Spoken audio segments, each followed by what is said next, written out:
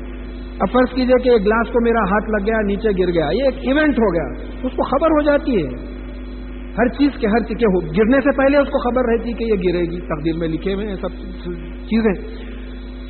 اب یہاں سے جو ہے ابراہیم علیہ السلام کی بات آ رہی ہے، یہ بت پرستوں کی بات ہے، تو اس کو بھی جو ہے غور سے سمجھنا ہے کہ اللہ سے ہٹ کے کیا کیا غلطیاں ہوئی تھی پہلے، ان کو جو ہے خلاصے کے طور پہ ابراہیم علیہ السلام کے واقعے کے ذریعے سمجھایا جا رہا ہے، کیونکہ قصص میں سبق لینا ہے، ہم کو واقعات سے سبق لینا ہے.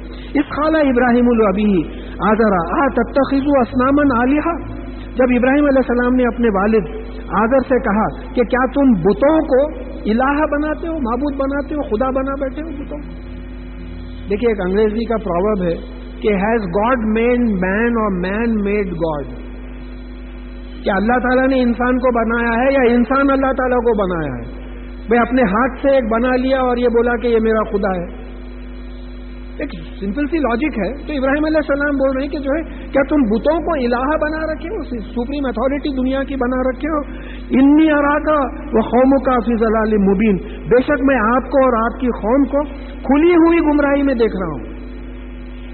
دیکھیے اب یہاں باپ بیٹے کی بھی بات آتی ہے. باپ سے غلطی ہو رہی ہے، بیٹے کو چاہیے کہ باپ کی غلطی کو چیک کر لے، تہذیب تمیز سے، بات کی کوئی گالی گلوچ نہیں ہوئی، یہاں سمجھانے کی بات آ رہی ہے، کیونکہ آخر بات ہی ہے. اگر وہ دوزخ میں جائے گا تو کون سا بیٹا چاہے گا کہ اپنے والدین دوزخ میں جلے؟ کون بدقسمت بیٹا ہوگا جو چاہے گا کہ اپنے والدین دوزخ میں جلے؟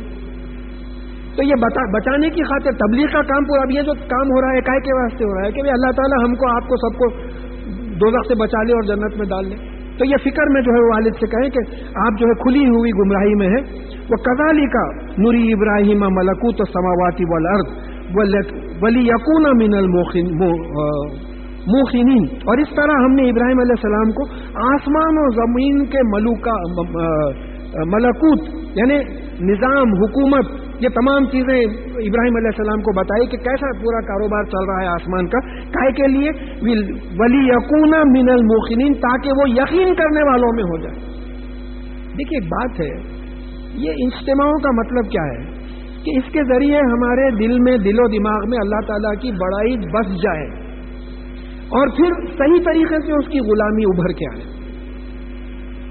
خالی قرآن پہ رسمی طور پہ عمل کر لینا یہ عبادت نہیں ہے، اللہ تعالیٰ کی بڑائی بیٹھنا ہے دل میں. تو اب ابراہیم علیہ السلام کو اللہ تعالیٰ کی بڑائی کس طریقے سے سمجھائی گئی؟ ان کو غور کروانے لگوایا گیا، پوری کائنات پہ غور کروانے لگایا جس کے ڈیٹیلز آ رہے ہیں. اس کے بعد میں ان کو یقین آیا اور پھر ان کا ڈکلیریشن تھا انی وجہت وجہ للذی فطر السماوات والارض حنیفا وما انا من المشرکین، یہ ڈکلیئر کیا. اس کی بات آئے گی.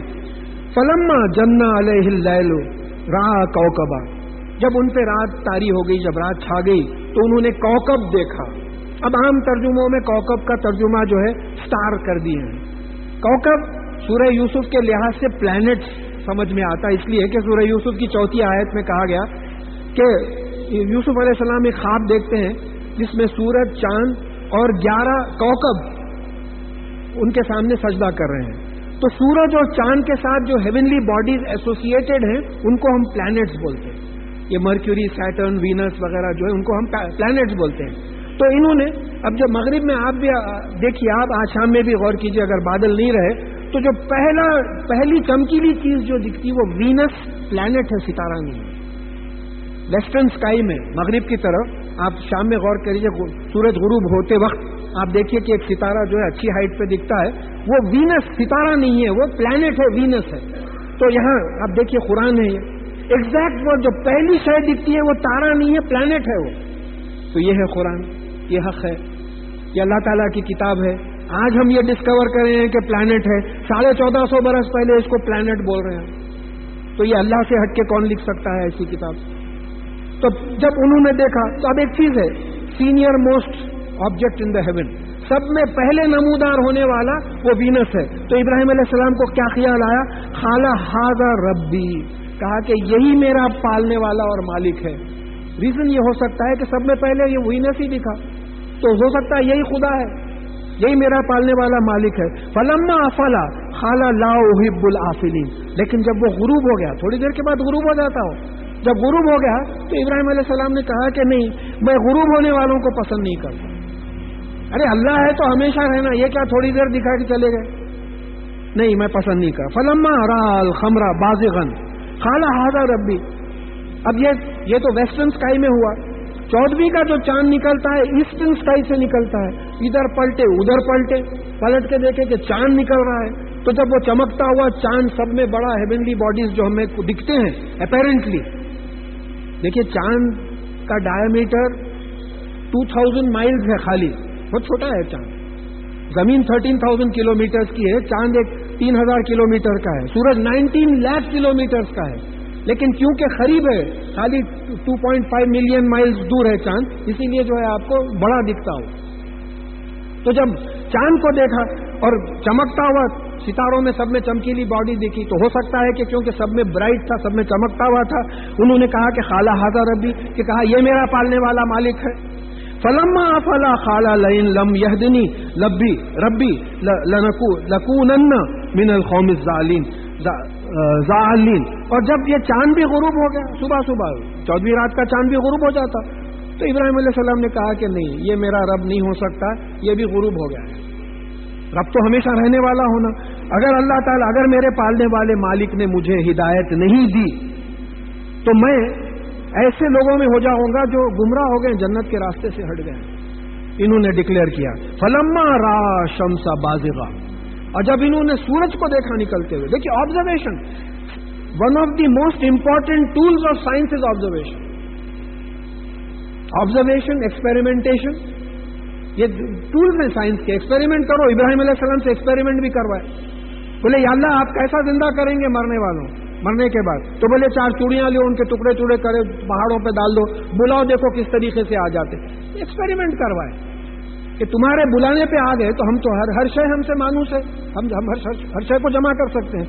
تو یہاں آبزرویشن ایک سائنٹیفک ٹول ہے. بولے کہ دیکھو بلائنڈ فیتھ نہیں ہے اللہ تعالیٰ پہ، ریزن آؤٹ کرو. پورے قرآن میں دعوت ہے کہ اللہ تعالیٰ کو ریزن آؤٹ کر کے جو ہے مانو. بلائنڈ فیتھ نہیں ہے، ہم بول رہے مان لو، ویسا نہیں ہے. تو پھر انہوں نے سورج کو دیکھا نکلتے ہوئے چمکدار. قال ھذا ربی ھذا اکبر. انہوں نے کہا کہ یہ میرا پالنے والا ہے، مالک ہے، یہ تو سب میں بڑا ہے. اب چلتے چلتے اکبر کے معنی سمجھا دیے. سائز میں سب میں بڑا جو ہے اس کو اکبر بولتے ہیں. اسماء الحسنی میں 2 الفاظ آئے ہیں، اکبر اور عظیم. یہاں سمجھتے چلے ہم اسماء میں کہ اللہ اکبر اعظم میں بھی بولتے. تو اکبر کا مطلب قرآن یہ سمجھایا ہے کہ جو سائز میں بڑا ہوتا ہے. کیسا بڑا ہوتا ہے؟ ان اللہ بکل شیء محیط. بے شک اللہ تعالیٰ ہر چیز کو گھیرے ہوئے ہیں، کائنات سے بڑے ہیں اگر آپ بڑائی پہ آ جائیں. ان اللہ بکل شیء محیط. تمام چیزوں کو، تمام ایکسپینڈنگ یونیورس کو جو ہے اللہ تعالیٰ گھیرے ہوئے ہیں، احاطے میں لیے. اور عظیم، اللہ تعالیٰ عظیم بھی ہے. عظم ہڈی کو بولتے ہیں. اب جو ورٹبریٹس ہوتے ہیں ہم جیسے ہیں، ہماری پوری طاقت اندر ہڈیوں کی وجہ سے ہے. اب بڑھاپے میں بعض وقت بولتے صاحب آپ کی ہڈیاں، بون ڈینسٹی کم ہو گئی، آپ کی ہڈیاں کمزور ہو گئی. آپ ذرا دیکھ سمجھ کے چلنا، اگر ذرا پھسلے تو ہڈی ٹوٹ جائیں گی. آپ کی ہڈیوں میں دم نہیں رہا. تو ہماری پوری طاقت چلنے پھرنے، وزن اٹھانے کرنے کی ہڈیوں، انٹرنل گریٹنس ہے.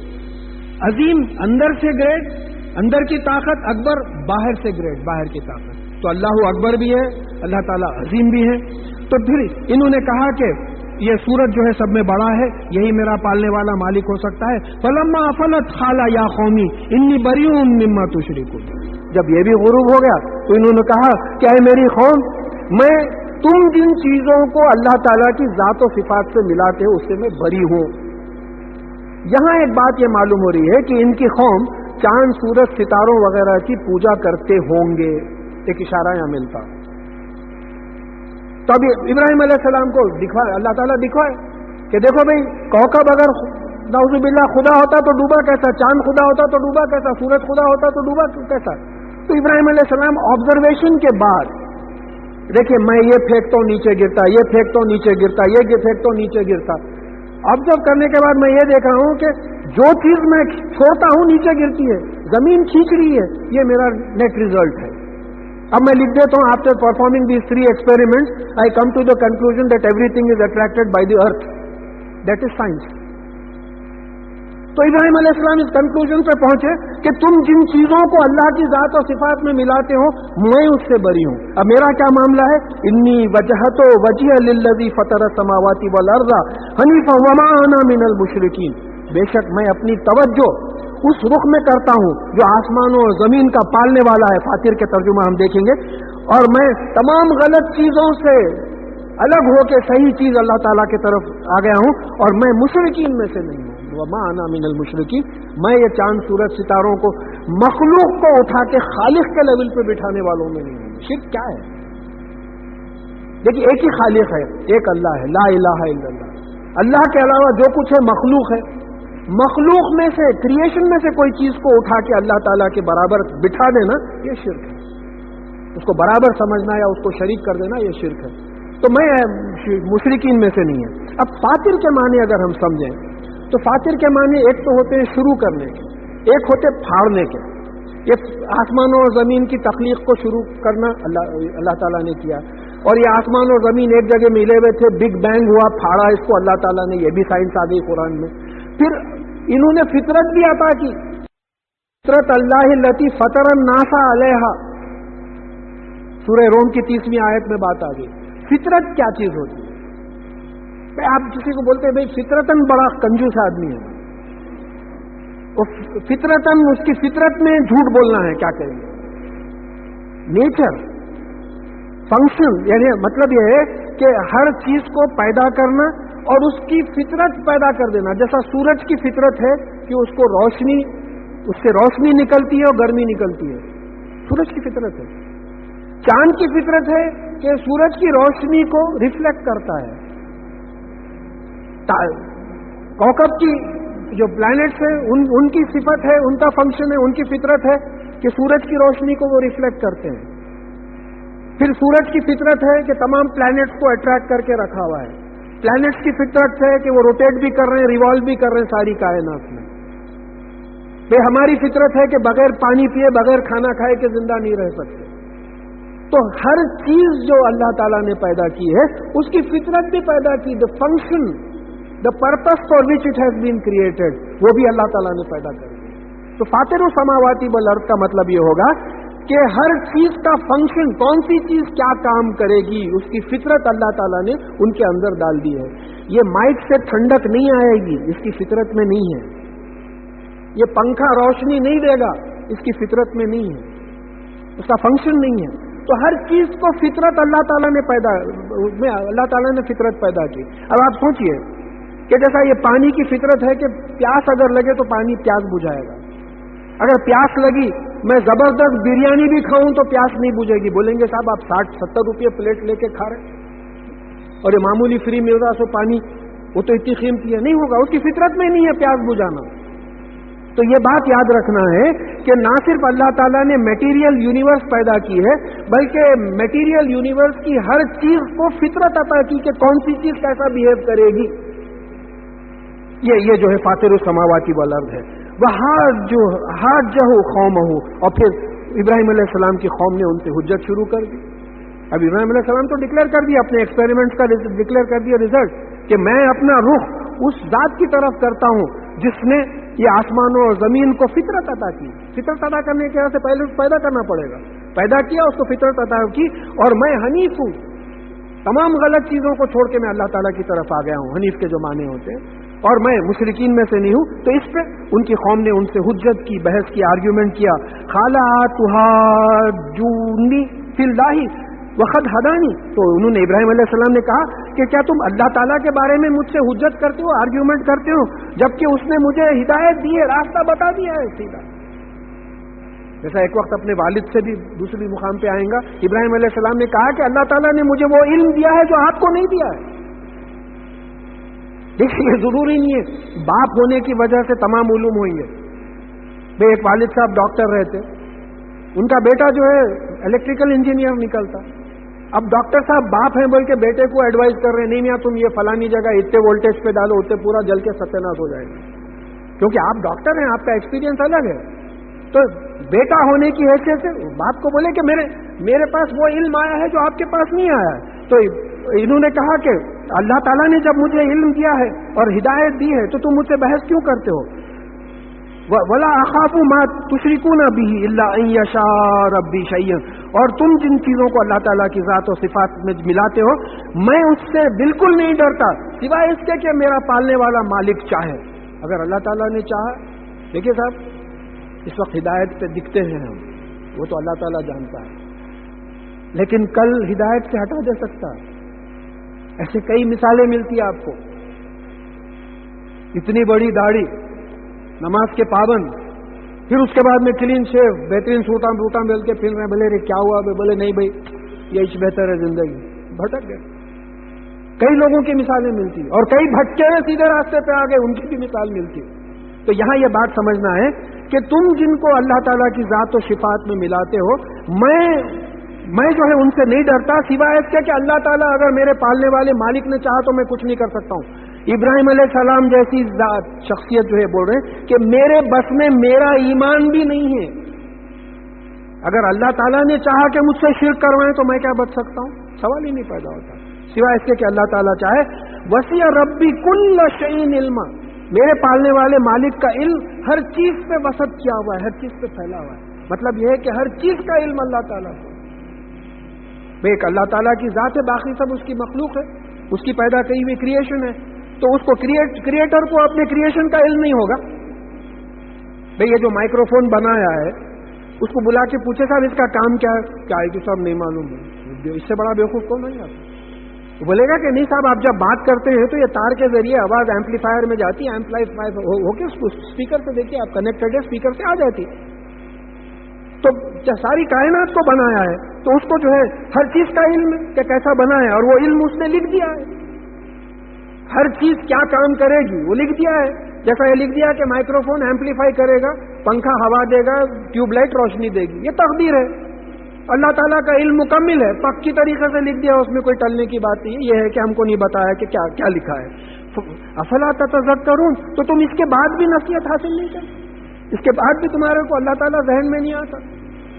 اتنے سب چیزیں غور کرنے کے بعد، بتانے کے بعد ابراہیم علیہ السلام کے وَكَيْفَ أَخَافُ مَا أَشْرَكْتُمْ وَلَا تَخَافُونَ أَنَّكُمْ أَشْرَكْتُمْ بِاللَّهِ مَا لَمْ يُنَزِّلْ بِهِ عَلَيْكُمْ سُلْطَانًا، اور میں کیوں کر کیسے جو ہے ان چیزوں سے ڈروں جو تم اللہ تعالیٰ کی ذات و صفات میں ملاتے ہو، جبکہ تم اس کے ساتھ اللہ تعالیٰ کے ساتھ ایسی چیزوں کو شریک کرتے ہو جس کے بارے میں اللہ تعالیٰ نے کوئی سند، کوئی اتھارٹی، کوئی ثبوت اتارا ہی نہیں ہے۔ کیوں کرتے صاحب آپ فلانی جگہ جا کے کیوں آپ مانگتے؟ کہاں لکھا ہوا ہے؟ یہ قرآن میں ہے، حدیث میں ہے، تو اس کی اتھارٹی تو ہے ہی نہیں، جس کے بارے میں اللہ تعالیٰ نے کوئی اتھارٹی ہی نہیں اتاری۔ تو یہاں یہ بات سمجھنا ہے کہ یہ دوسروں کو بتایا جا رہا ہے ابراہیم علیہ السلام کی قوم کو، لیکن یہ ہم بھی سوچیں کہ بھئی اللہ تعالیٰ کی ذات و صفات میں ایسی چیزوں کو کیسا شریک کرتے ہیں جس کے بارے میں قرآن اور حدیث میں کوئی بات ہی نہیں ہے، کہیں ذکر ہی نہیں ہے کہ ایسا کرو بھائی، کہ دوسروں کو دیکھ کے ہم کر لیے۔ آپ کے پاس ایسا ہے، ہمارے پاس بھی ہے، آپ کے پاس ایسا ہے، ہمارے پاس بھی ہے، کون سی چیز ہے جو ہمارے پاس نہیں ہے آپ کے پاس؟ اس طریقے سے کاپی کریں۔ جہاں جہاں گئے وہاں اسلام پھیلانے کے بجائے وہاں دوسروں کی چیزیں خود لے کے آ گئے۔ تو یہ بات یہاں ہمارے ذہنوں میں بٹھایا جا رہا ہے کہ اللہ کے سوا جن کو یہ پکارتے ہیں، جن کی یہ پوجا کرتے ہیں، پرستش کرتے ہیں، ورشپ کرتے ہیں، اس کی کوئی اتھارٹی نہیں ہے جو اللہ تعالیٰ نے اتاری ہے، تو بغیر اللہ تعالیٰ کی اتھارٹی کے پرستش نہیں کرنا چاہیے کسی کی۔ فَأَيُّ الْفَرِيقَيْنِ أَحَقُّ بِالْأَمْنِ، تو ہم دونوں میں سے کون سا فرقہ، کون سا گروپ ہے جو امن کا مستحق ہے؟ دیکھیے امن کا مستحق کیا ہے؟ امن کا اپوزٹ سوچیے، امن کی اپوزٹ سزا ہے، تکلیف میں ہے سب لوگ۔ تو امن کا مستحق یہ ہے، مطلب یہ ہے کہ کون سا فرقہ ایسا ہے جس کو سزا نہیں ہونا چاہیے؟ تم ہیں مشرکین یا ہم ہیں جو سے اللہ تعالیٰ کو ایک مانتے ہیں؟ کون ہے؟ ان کنتم تعلمون، اگر تم علم رکھتے ہو تو پھر بتاؤ ہم میں سے امن کا کون مستحق ہے؟ پھر جواب دے رہے ہیں کہ الذین آمنوا ولم یلبسوا ایمانہم بظلم اولئک لہم الامن وہم مہتدون، اور وہ لوگ جو ایمان لاتے ہیں اور پھر اپنے ایمان پہ ظلم کا لباس نہیں پہناتے، اپنے ایمان پہ زیادتی کا لباس نہیں پہناتے۔ دیکھیے ظلم کفر کے لیے بھی آیا، کافروں کے لیے، مشرکین کے بھی لیے آیا، منافقین کے بھی لیے آیا، گناہوں کے لیے بھی، گناہگاروں کے لیے بھی آیا۔ تو کون لوگ امن کے مستحق ہیں؟ وہ لوگ جو اپنے ایمان پہ کفر شرک نفاق گناہوں کا لباس نہیں، لباس پہنانے کا مطلب کیا ہے کہ اندر کچھ ہے اوپر سے لباس ہے. ایک آدمی کو انگریزی کی دم نہیں آتی. مجھے خود ایک صاحب سے تجربہ ہوا تھا ایسا، سوٹیڈ بوٹیڈ ہیں، بہترین سوٹ پہنے ہوئے، ٹائی پہنے ہوئے، میں انگریزی چھاٹ رہا ہوں ان کے ساتھ. کوئی صاحب کونی مار کے بولے نہیں ان کو انگلش نہیں آتی، وہ بزنس مین تھے کوئی. تو اب بھائی اوپر کا لباس ایک ہے، اندر کی کیفیت ایک ہے. تو ایمان اندر، ایمان کو اگر آپ جو ہے یہ تمام غلط چیزوں کا لباس پہنا دیے تو پھر ایسے لوگوں کو یہ یعنی الذین آمنوا ولم یلبسوا ایمانہم بظلم، یعنی وہ لوگ جو ایمان لاتے ہیں اور اپنے ایمان پہ زیادتی کفر شرک وغیرہ کا لباس نہیں پہچانتے. لباس پہچاننا دکھ کے نہیں آنا، جب ایمان ہے تو ویسی جگہ پہ بھی نہیں جانا. آپ بات سمجھیے. لباس پہنانے کا مطلب دیکھیں میرا جسم اندر سے نہیں دکھ رہا ہے، جو کھلا ہے وہ دکھ رہا ہے، اندر کا سینہ نہیں دکھ رہا میرا. تو دکھ کے آ رہا ہے وہ اوپر کا شرٹ ہے. تو ایمان جب اندر ہے تو دکھاوے کے لیے بھی نفاق کفر شرک گناہ کا لباس نہیں پہچانا. ایمان ہے، آپ شراب خانے کے سیڑھوں پہ کھڑے ہوئے ہیں، آپ کیا کریں؟ ایمان کو لباس پہنا دیے گناہ کا. لوگ بول رہے ہیں حضرت یہ 5 وقتہ نمازی صاحب یہ شراب خانے میں جا رہے ہیں، اور ممکن ہے آپ کسی سے ملنے جا رہے ہوں، لیکن آپ کے احتیاط کا تقاضا یہ ہے کہ اس طریقے کا شرک کفر نفاق اور گناہ کا کوئی دکھاوا بھی نہیں ہونا جب اندر سے آپ کو ایمان ہے. ایسے لوگ امن کے مستحق. اولئک لہم الامن وہم مہتدون، اور یہ مہتدون یہ ہدایت حاصل کیے ہوئے ہیں، یعنی ان کو جنت کا راستہ دکھایا گیا اور یہ دیکھ چکے ہیں. تلک حجتنا آتینا ابراہیم علی قومہ، اور یہ حجت تھی، آرگیومنٹ تھا جو ہم نے ابراہیم علیہ السلام کو ان کی قوم کے خلاف دیا کہ بھئی دیکھو یہ تمام غروب ہو گئے ہیں، یہ تمام حجت تھی. ترفع درجات من نشاء، اور ہم جس کے چاہتے ہیں درجات بلند کریں. یہ ابراہیم علیہ السلام کا پرسنل اچیومنٹ نہیں تھا یہ سب کرے سو، ہم جس کے درجات چاہتے ہیں بلند کریں. دیکھیے سیدھی سی بات ہے، یہاں آج بٹھا کے سنوا رہا ہے، کسی اور کو بٹھاتا سنواتا. آج ہم سمجھ رہے راہ راست پہ ہے، اللہ نہ کرے گمراہ کر دیتا. نبیوں کا سلیکشن اللہ تعالیٰ کا ہے. دیکھیے بولنے کا ہمارا مطلب یہ سمجھ میں آنا ہے کہ اللہ تعالیٰ جن کے درجات بلند کرتا ہے ان کے درجے بلند ہوتے ہیں. نبی ہے، رسول ہے، ان کو اللہ تعالیٰ نے چنا ہے انسانوں میں سے. ان کے بعد جو چیزیں آئی ہیں ان کو ہم نے چنا ہے. ہم نے کہا ہے یہ ولی اللہ ہے، یہ فلاں ہے فلاں، ہم نے، ہمارا چوائس ہے. ان کا آخری لمحہ کیسا تھا ہم کو نہیں معلوم، and we are no one to know it. تو یہاں یہ بات ہے کہ یہ جو درجے بلند ہوتے ہیں جس کے بھی، وہ اللہ تعالیٰ درجے بلند کرتے ہیں. اور کس کے بلند کرتے ہیں؟ وہ انہی کو علم ہے. یہ آپ بول رہے ہیں بول کے ابراہیم علیہ السلام کے بارے میں ہم کو علم ہوا، نہیں تو ہم کو نہیں معلوم تھا کہ ابراہیم علیہ السلام کے درجے آپ بلند کیے تھے. ہم لوگوں کا معاملہ یہ ہے کہ ہم بٹھا کے بعض کو نیک اور بد بنا دیتے، بعض کو ایک ایسی مقام پہ پہنچا دیتے کہ نعوذ باللہ پیغمبروں کو بھی وہ مقام پہ نہیں بٹھائے. تو ان چیزوں سے پرہیز کرنا ہے. اللہ تعالیٰ جن کا چاہتا ہے درجے بلند کرتا ہے. انکا ربکم حکیم علیم، بے شک اللہ تعالیٰ حکمت والا ہے. اللہ تعالیٰ کو وزڈم ہے، دانائی ہے، اس کے بنیاد پہ فیصلے کرتا ہے اور ان کے فیصلوں میں استحکام ہے، فرمنیس ہے. اور پھر وہ علیم ہے، اس کو علم ہے کس کو آگے بڑھانا ہے کس کو نہیں بڑھانا ہے. دیکھیے حدیث ساری ہے، بات تھوڑی سی وہ ہو جاتی ہے کہ قیامت میں جن کا سب میں پہلے حساب ہوگا اس میں ایک شہید لایا جائے. اللہ تعالیٰ اپنے احسانات جتائیں گے، بولیں گے کہ تو نے میرے لیے کیا کیا؟ تو وہ کہے گا کہ اللہ میں تیری راہ میں شہید ہو گیا. یہ بخاری مسلم کی صحیح حدیث ہے، میں تیری راہ میں شہید ہو گیا. تو اللہ تعالیٰ کہیں گے کہ تو جھوٹا ہے، تو شہید اس لیے ہوا کہ لوگ تجھے بہادر کہیں، اور لوگوں نے تجھے دنیا میں بہادر کہہ دیا ہے، تیرا اجر دنیا میں مل گیا ہے، اس کو منہ کے بل گھسیٹو اور دوزخ میں ڈالو. یہی معاملہ عالم کا ہوگا، یہی معاملہ حافظ قرآن کا ہوگا، یہی معاملہ سخی کا ہوگا جو چیریٹیبل لوگ ہیں، جو لوگوں کو دکھانے کے لیے عمل کرتے تھے. ہم کو کیا معلوم آخری موقع کس کا کیسا تھا، ایمان پہ انتقال ہوا یا کفر پہ انتقال ہوا، کس کی طبیعت میں. دیکھیے علماء میں بھی انا ہوتی ہے. میں بول رہا ہوں، آپ کس سے گھس لے رہے ہیں؟ یہ سنی ہوئی کیفیت ہے. میرا خود کوئی عالم صاحب سے ملاقات ہوئی تھی تو میں اپنا کاروبار سمجھا کے بولا کہ کبھی ایسی ضرورت پڑتی ہے عربی کے بعض الفاظ کا، اگر کبھی ایسا ہوا تو میں آپ سے انشاءاللہ مدد لینے کی کوشش کروں گا. تو وہ یوں گھورے اور گھور کے بولے کہ ٹھیک ہے. اس کے بعد میں ان کے پاس نہیں گیا، کیونکہ عالم میں فخر نہیں ہوتا. عالم تو سمجھ جاتا کہ یہ علم آپ کا عطا کیا ہوا ہے، میرے میں کیا ہے. تو یہ جو اللہ تعالیٰ علیم ہے، ان کو معلوم ہے کس کو. تو پھر اب یہ درجات بلند کرنے کا کیسا درجات بلند کیے کہ ان کی پروجنی میں جو ہے نبوت آئی، اس کے بعد میں ابراہیم علیہ السلام کے علاوہ کسی اور خاندان میں نبوت نہیں ہے. اس کے بعد جو نبی آئے، اسحاق علیہ السلام سے سلسلہ چلا، اسماعیل علیہ السلام سے سلسلہ چلا، محمد رسول اللہ صلی اللہ علیہ وسلم آئے اسماعیلی سلسلے میں، اور پھر اسحاق علیہ السلام کے سلسلے میں یعقوب علیہ السلام، یوسف علیہ السلام، پورے انبیاء آئے عیسیٰ علیہ السلام تک. یہ جو ہے درجات بلند اللہ تعالیٰ نے کیا. وَهَبْنَا لَهُ. اب یہاں جو ہے 18 نبیوں کا ذکر آیا ہے. اس میں کرونولوجیکل آرڈر نہیں ہے کہ کون پہلے آیا کون بعد میں آیا. یہ صرف آپ کو سورہ آراف میں انشاءاللہ ملے گا، نیکسٹ سورت میں ملے گا کرونولوجیکل آرڈر. یہاں جو ہے ہسٹری میں کوئی پہلے آئے کوئی بعد میں آئے، لیکن ذکر ایسا آ رہا ہے. وَوَهَبْنَا لَهُ. وَهَبْنَا مطلب یہ ہے کہ ڈیزرو کرے تو دینا، نہیں ڈیزرو کرے تو دینا، مانگے تو دینا، نہیں مانگے تو دینا. وہاب کون ہوتا ہے بھئی؟ ہم کو کئی چیزیں بغیر مانگے کے دے رہا ہے، بس ایک ہی چیزیں.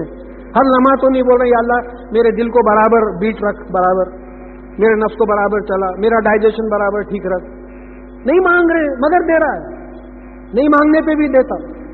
ڈیزرو نہیں کرتے. ابراہیم علیہ السلام کو بڑھاپے میں اولاد دی، مانگنے پہ بھی دی، نہیں مانگنے پہ بھی دی. زکریا علیہ السلام کو بڑھاپے میں اولاد دی. تو وہاب کون ہوتا ہے؟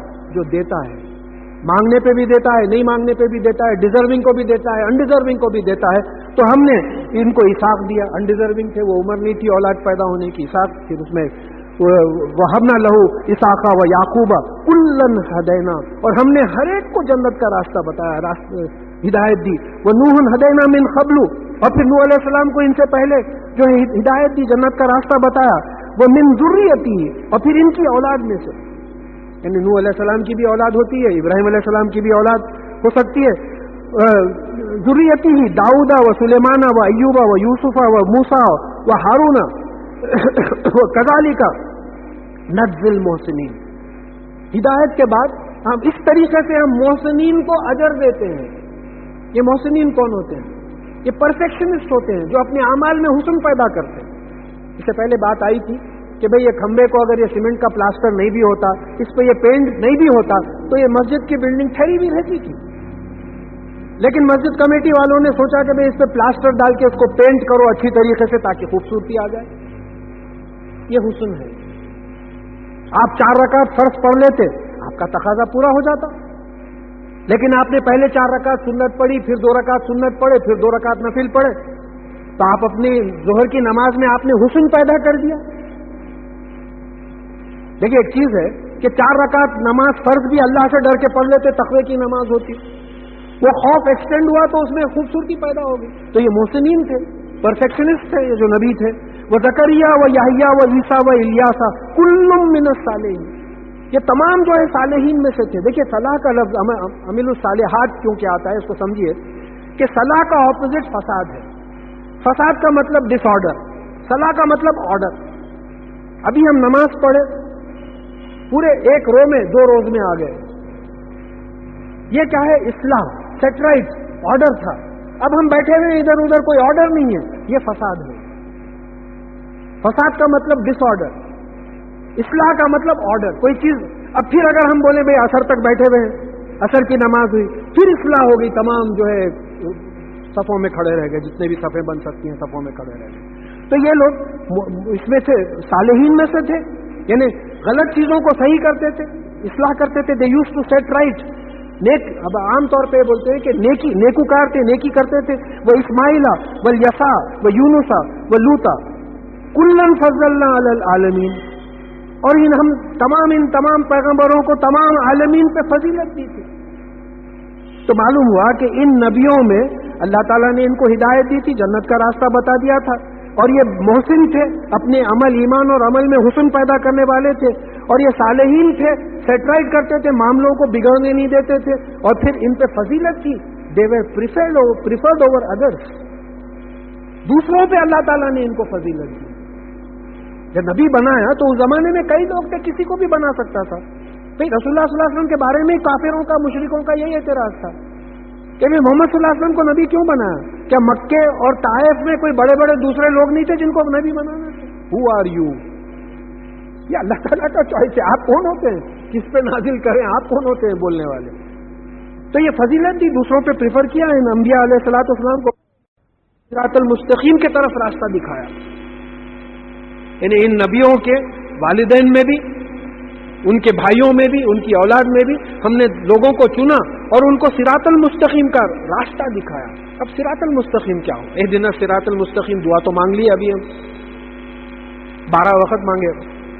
اہدنا صراط المستقیم 12 رکعتوں میں 12 وقت مانگے. صراط المستقیم کیا ہے؟ صراط کا مطلب راستہ، مستقیم کا مطلب سیدھا، سیدھا راستہ.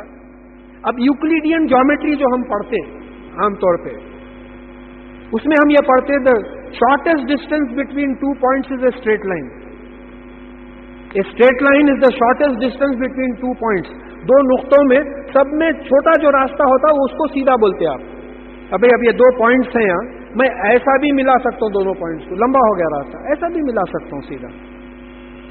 تو مطلب یہ شارٹ کٹ ٹو جنت، ادھر ادھر گھوم پھر کے آنے کی ضرورت نہیں ہے. قرآن حدیث پہ چلو سیدھا شارٹ کٹ ٹو جنت ہے. تو ان کو ہم نے شارٹ کٹ ٹو جنت بتایا تھا.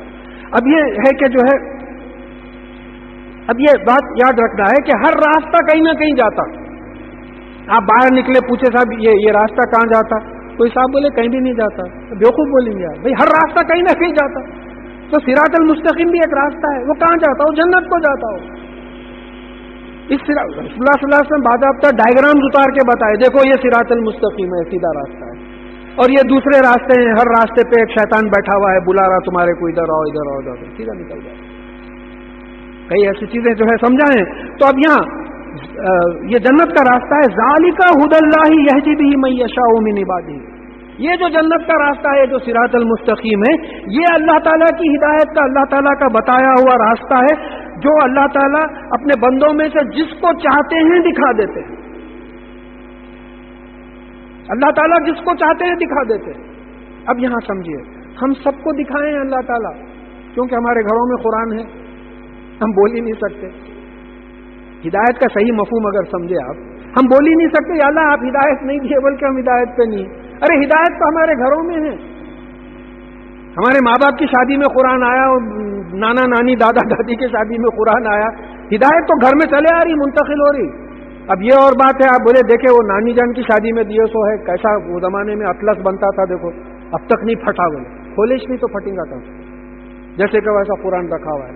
لوگوں کو بتا رہے ہیں دیکھیے 300 سال پرانا قرآن ہے. نہیں پلٹائیے مت، پھٹ جائیں گا، پیٹ پھٹ جائیں گا. تو قرآن اس واسطے بھیجے. تو اب یہ نہیں سمجھنا کہ ہم لوگ ہدایت یافتہ نہیں ہیں. ہم لوگ ہدایت یافتہ، ورنہ یہاں بیٹھتے ہی نہیں تھے ہم. یہ بہت بڑا اللہ تعالیٰ کا کرم ہے، یہ سرٹیفکیٹ ہے. ہم صاحب ہدایت ہیں جبھی تو یہاں بیٹھے ہوئے ہیں. اللہ تعالیٰ نے جنت کا راستہ بتایا جبھی تو یہاں بیٹھے ہوئے ہیں، نہیں تو یہاں نہیں بیٹھتے تھے ہم. اللہ کا کلام سننے کے لیے، کہ جنت کا راستے کے ڈیٹیل سننے کے لیے ہم نہیں بیٹھتے تھے. تو یہ ہم لوگوں کو یہ سمجھنا غلط ہے کہ ہم ہدایت پہ نہیں ہیں. ہاں، ہم سے ہٹ کے جو لوگ ہیں وہ ہدایت پہ نہیں ہیں، جو قرآن اور حدیث کو فالو نہیں کرتے. اب آپ کا کام کیا ہے؟ آپ قرآن اور حدیث فالو کرنا، پڑھ کے ان کو بھی جو ہے راستے پہ لانے کی کوشش کرنا.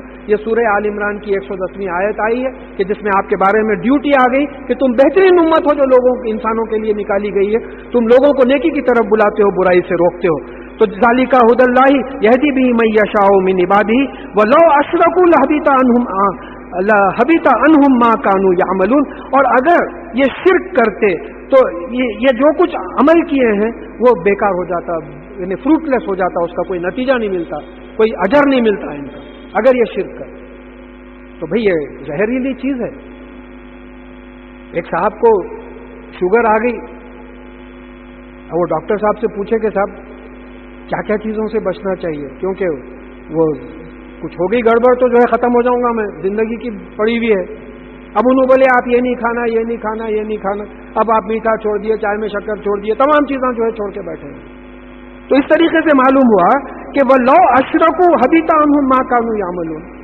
بھئی آپ کی زندگی تو چل رہی ہے، آپ ذری بھی شکر کھائیں گے تو پھر آپ کی طبیعت خراب ہو جائے گی، تو آپ شکر سے پرہیز کریں گے. تو شرک ایمان کو ایسی خراب کرتا ہے جیسا